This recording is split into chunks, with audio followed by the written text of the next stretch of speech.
ಕೊರತೆ ಇತ್ತು. ಏನ್ ಕೊರತೆ ಇತ್ತು? ಅಹಂಕಾರ ಕೊರತೆ ಇತ್ತು. ಅದರಿಂದ ಪೂರ್ತಿ ಆಗಿಲ್ಲ ಭಕ್ತಿ.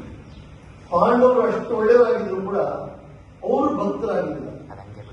ಕಾರಣ ಅಹಂಕಾರ, ಅವರಿಗೂ ಅಹಂಕಾರ. ಕೌರವರಲ್ಲಿ ಹೇಳಲು ಬೇಕಾಗಿಲ್ಲ.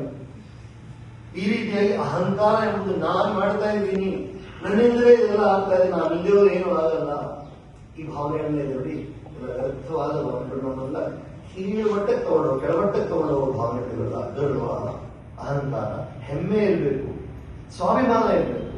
ಆದರೆ ಅಹಂಕಾರ ಅಂತ, ಗರ್ವ, ಎಲ್ಲವನ್ನು ಬಿಟ್ಟು ನಾವು ಪರಮಾತ್ಮ ಕೃಪೆಯಿಂದ ನಾನು ಮಾಡ್ತಾ ಇದ್ದೀನಿ, ದೇವರನ್ನು ಮಾಡಕ್ಕೆ ಅವಕಾಶ ಕೊಟ್ಟ ಮಾಡ್ತಾ ಇದ್ದೀನಿ, ದೇವರನ್ನು ಬುದ್ಧಿಯನ್ನು ಕೊಟ್ಟ ಒಳ್ಳೆ ಒಳ್ಳೆ ವಿಷಯಗಳನ್ನು ತಿಳ್ಕೊಳ್ಳಿ, ದೇವರು ನನಗೆ ಆಟ ಆಡಕ್ಕೆ ಅವಕಾಶ ಕೊಟ್ಟ ಚೆನ್ನಾಗಿ ಆಟ ಆಡ್ತಾ ಇದ್ದೀನಿ, ದೇವರು ನಮಗೆ ಆಹಾರವನ್ನು ಕೊಟ್ಟರು, ಚೆನ್ನಾಗಿ ಒಳ್ಳೆ ಆಹಾರ ಸಿಗ್ತದೆ. ಎಲ್ಲರೂ ದೇವರು ಮರೀದಿರೆ, ದೇವರನ್ನು ಮರೀದಿರೆ ನಾವು ಬಾಳಬೇಕು.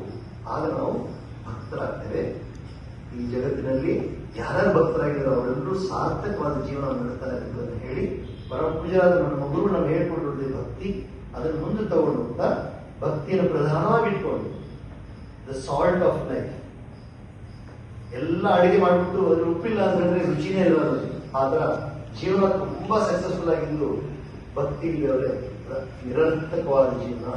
ದೇವರ ಭಕ್ತಿ ಇಟ್ಕೊಂಡು ನಾವು ಬಾಳೋಣ, ನಮ್ಮ ಜೀವನವನ್ನು ಸಾರ್ಥಕ ಮಾಡ್ಕೊಳ್ಳೋಣ.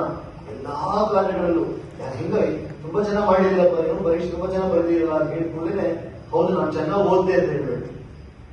ಯಾರಾದ್ರೂ ಹೇಳಿದ್ರೆ ನೀವು 100ಕ್ಕೆ 100 ತಗೊಂಡಿದ್ದೀರಾ ಅಥವಾ 195 ತುಂಬಾ ಚೆನ್ನಾಗಿ ಮಾಡಿದ್ರಪ್ಪ ನೀವು ಅಂತ ಯಾರು ನೀವು ಹೊಗಳಿದ್ರೆ ನಾನು ಚೆನ್ನಾಗಿ ಓದ್ದೆ ಅಂತ ಹೇಳ್ಬೇಡಿ.